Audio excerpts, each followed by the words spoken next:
Au nord-est de la ville de Maraba, dans l'état du Pará, une vaste zone de forêt tropicale abrite 3 réserves amérindiennes.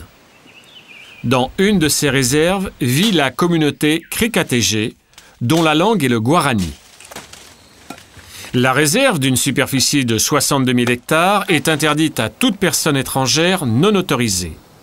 Cet accès réglementé permet aux Amérindiens de préserver leur territoire et de maintenir certains modes de vie traditionnels.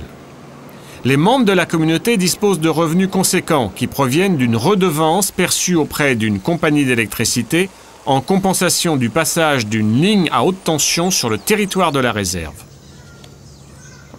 Les habitations sont regroupées à l'entrée de la réserve.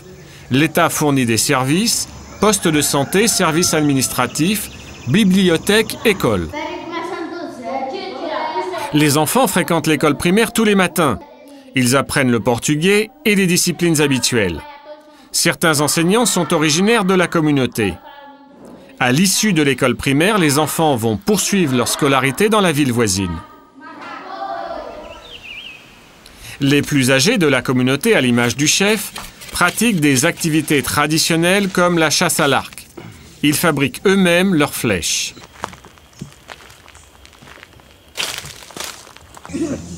L'artisanat est aussi un passe-temps pratiqué par les personnes les plus âgées.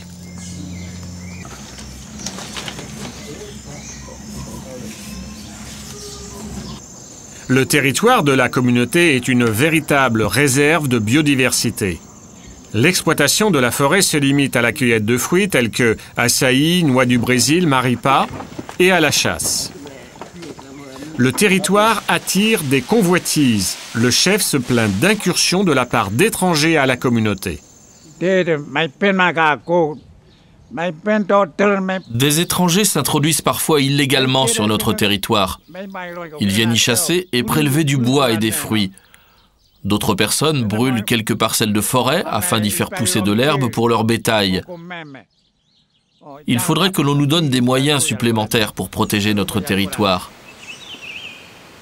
La communauté réalise des projets afin de disposer de quelques ressources alimentaires. Il s'agit d'un élevage de cochons sauvages et d'un projet de pisciculture. Avant une cérémonie traditionnelle ou bien lors de la pratique d'un sport traditionnel, on peint les corans rouges avec une préparation à base d'une plante locale, le roucou. Les enfants perpétuent certaines traditions comme une course en équipe. Il s'agit de transporter dans le temps le plus court, sur plusieurs kilomètres, un morceau de tronc d'arbre. Les enfants se relaient pour porter le tronc d'arbre et placer leur équipe en tête de la course.